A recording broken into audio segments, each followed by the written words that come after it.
Hello everyone, and welcome to Kdh Art Class. My name is Miss Howard, and today I'm going to continue with more of those how to draw type lessons.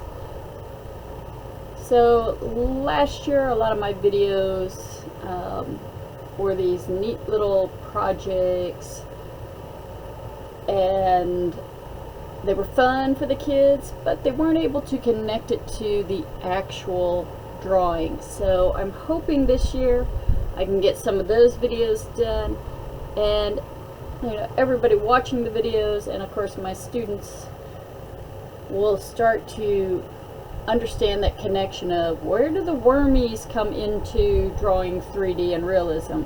It's like, well, we're going to be going down that path. So today I want to focus on looking at shapes, not the picture. So a lot of how to draw books start off with shapes that develop into this. So what you, the artist, needs to do is start to find a picture and look at it for the shapes, not go, oh, there's 3 horses here.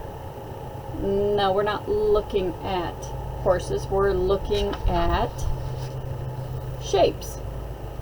You can be looking at circles and ovals, and I usually do a few more shapes than this particular one. I don't even know where this came from, but it was perfect for my little explanation here. So what is Miss Howard talking about? Okay, when you have a picture, and I have this nice clear cover so I don't mess the pictures up, you have to look at what shapes are there. And I was always taught, find kind of the circles in the animals, especially mammals. There's really no straight lines, so in terms of that type of thing, it's not really there. It's a nice little guideline. So let's see, do I have some more colors to use? Okay, so I'm going to try and use different colors so that you can understand a little bit better. So I said shapes. So we're going to look at this horse. It's going to be a little bit easier because you get the full profile of the horse. And I was always taught you kind of start with, if it's a 4-legged creature, 2 circles. So as you can see, I kind of circled it. Here's where the shoulders and the front are. Here's where the hips are in the back. Okay. Then you start looking at how is it connected. So it's connected right here and right there. Right. So that gives you an idea. Then you have the head. The head is also made up of circles. So you kind of have a bigger one where the jaw and the eye is, and a smaller one where the nose and the lips are. And then how is all of that connected? Right? It usually comes from the top, the bottom, and it connects to the shoulders. And this will make sense in a minute. The other thing you're looking at is where does everything kind of bend. Well, you have this little area here that bends. Trying to see if I can find all of his little spots. It looks like this might be it. It's not the best picture to use. And how are they connected?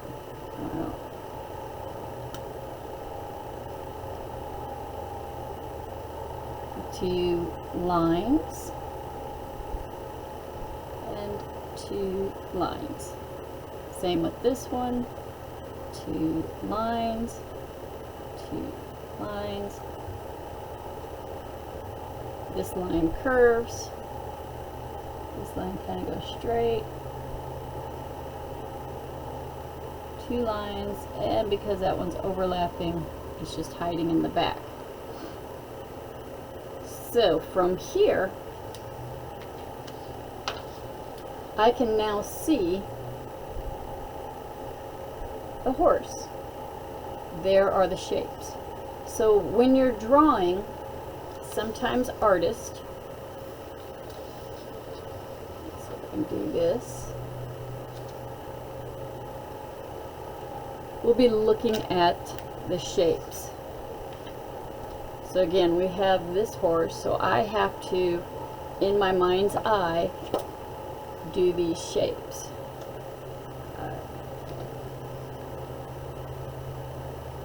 So I'm going to be creating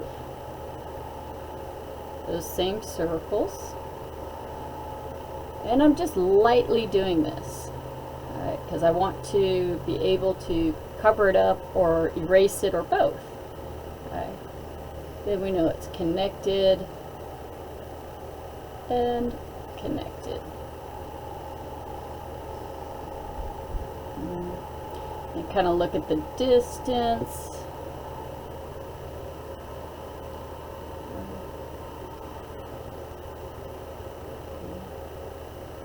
And how everything gets connected. A little off there, but you get the idea. So what's neat about this is that it can go to many different animals. And I know that because when I start drawing something and I'm kind of having the kids follow along going, let's start with 2 circles, let's connect it so they look like Harry Potter glasses and all of this. That one's way too big. The kids are going, oh, it's going to be, you know, it's a cheetah, it's a lion, no, it's a cat, it's a dog. It easily can go and be any of those. I didn't do the feet because the feet are kind of in the water. From here, yes, it could turn into a cat. Yes, it could turn into a dog. It could turn into a lion, a giraffe, you know, an elephant. You just have to change what the different shapes are. Alright. So once I have the basic shapes, then I can start coming in and looking at more of the details. So when I'm looking at my horse here, line these up a little again. Ah, come on. There we go. Just have to curve it a little bit. Okay. I can see the ears are at the top crest of this circle.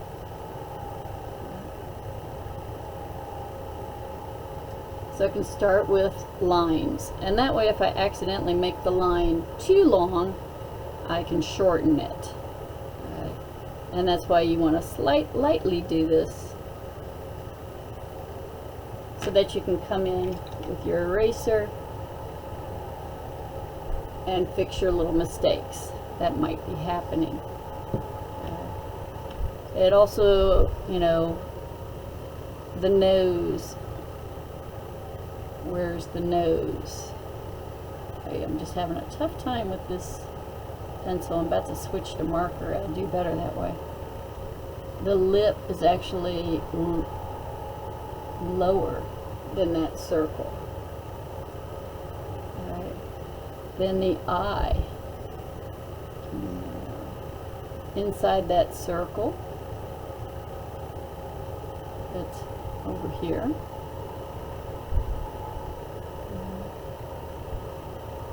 And then where is all of the hair? And it kind of stops here.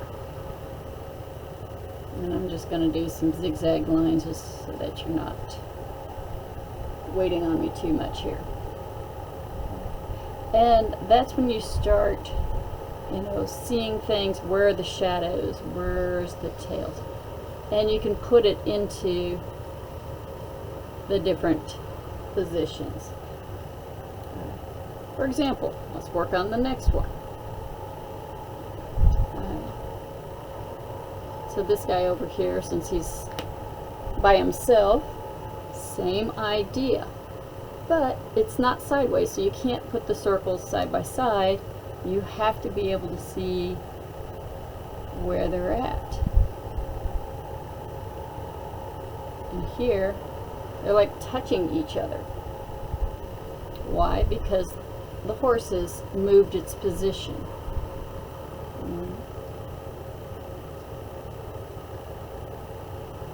You have those same kind of, I don't think that circle's right size.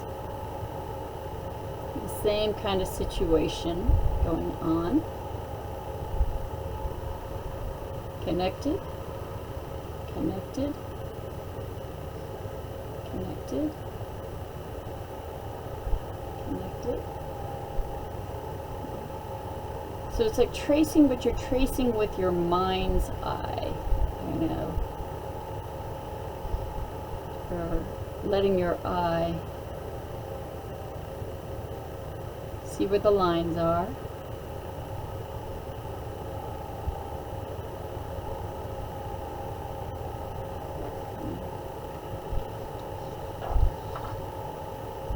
And there's that horse. It looks a little different, mostly because you have to start looking into it's like, well, okay, so now we have the mane coming down and the neck overlapping in front a little bit. I did a terrible job of that. It's the beauty of marker. I can fix that. There we go. It's got this weird kind of Y shadowy shape right there.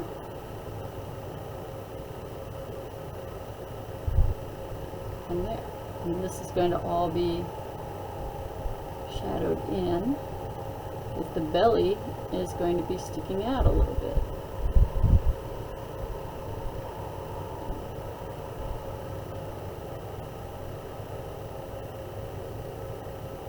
So as you're working on it, and you have your one ear over here and your other ear here, yes, you do kind of see the eye, the nostril, and a little bit of the hair coming down.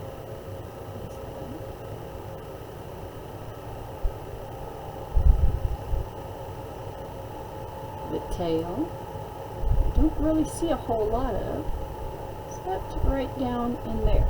So you start looking at the shapes, and then you start filling it in to create your look. So your assignment is going to be practicing looking at your pictures and seeing the shapes and connecting it.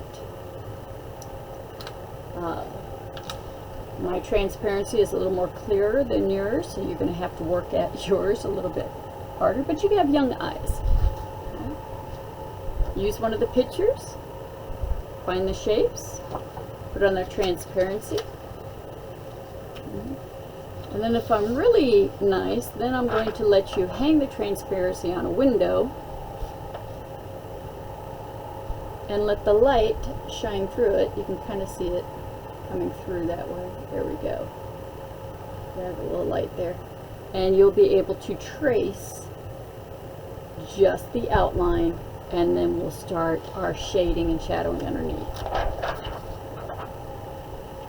So once again, we're taking a picture, and we're not looking at the picture, we're looking at the shapes. This is not horses. These are a bunch of circles and lines put together that turn into a horse. All right. Good luck. This is a good start, and we will go from there. Tune into more lessons as I put them out on YouTube. Thank you. Bye.